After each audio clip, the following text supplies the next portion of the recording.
7 октября 1977 года была принята Конституция Союза Советских Социалистических Республик, Брежневская Конституция.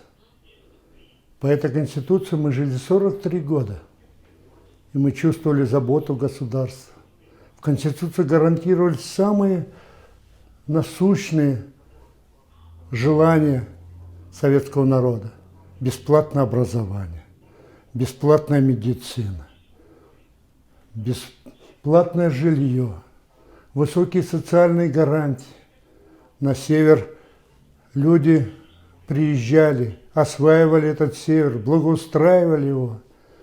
За это время наша республика, Якутская автономная Советская Социалистическая Республика, в 2022 году будем отмечать мы 100 лет. Одна из самых динамичных в социально-экономическом развитии. Все районные центры принимали самолеты Ан-24, Ан-26. Были построены очень многие социально-культурные объекты, строились поселки по всей Арктике. Но возвращаясь к Конституции 1977 года, мы еще раз говорим о том, что она отвечала продолжала политику советской власти. Как мы уже сказали, высокие социальные гарантии. Не было безработных. Строилось жилье. В нашей республике ежегодно сдавалось более 1 миллиона квадратных метров жилья, а сегодня только треть. И то сегодня нужно жилье покупать. Как же так получилось, что мы потеряли Конституцию, Советскую Конституцию в 1993 году, когда была принята Ельцинская Конституция на основе произошедших событий, когда была расстреляна советская власть, наша советская родина у стен Верховного Совета и у Останкина. И мы потеряли очень много. В той Конституции, да почти все. В той Конституции еще нужно сказать транспортная доступность. Конституция гарантировала, что на севере, да и вообще в СССР с любой точки населенного пункта нужно не больше 10% затратить своего дохода, чтобы побывать в любой точке Советского Союза. И в этом не было никаких проблем, имею в виду финансовых. Так, еще один момент можно, что в Конституции было отражено, что природное богатство, народное достояние, оно не имеет быть права в частной собственности. Алмазы, золото, уголь, другие материалы. Якутию называли и называют сегодня последней кладовой мира. Ну как получилось, последняя кладовая мира, что около 20% сегодня живут на уровне прожиточного минимума. То есть только хватает, и не то, и то не полностью на питание и так далее.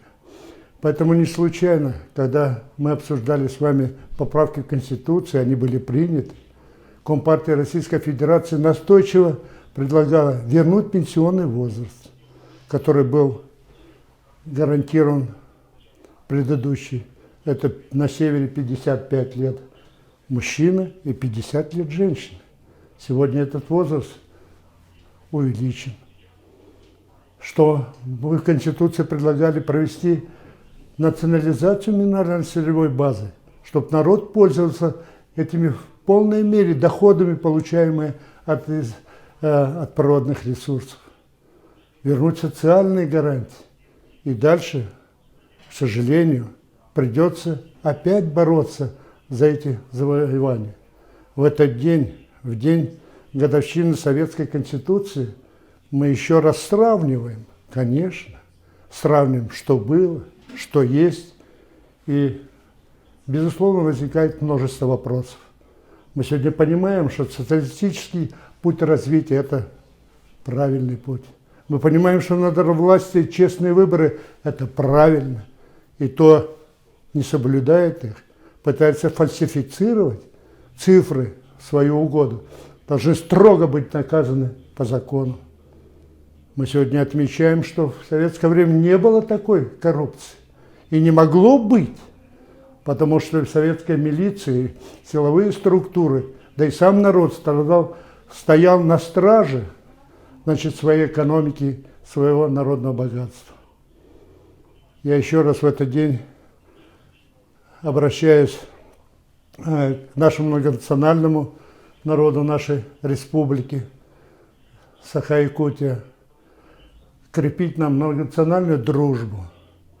Многие сегодня заговорили о том, что нужно, да, зря распался Советский Союз, который распался, который эти обстоятельства породили горе.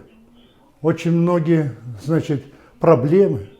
Сегодня в этот день, в мирный день, казалось бы, нет войны, ведется война Азербайджан-Армения, гражданская война на Украине. Что пытается в Белоруссии сделать действительно с государством, которое строило народное государство, очередную оранжевую или белых ленточек революцию.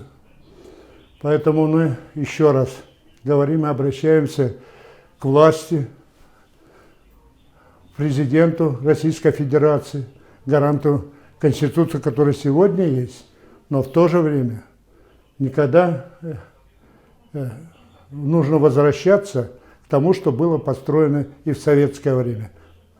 То, что делало народ счастливым и строило справедливую жизнь.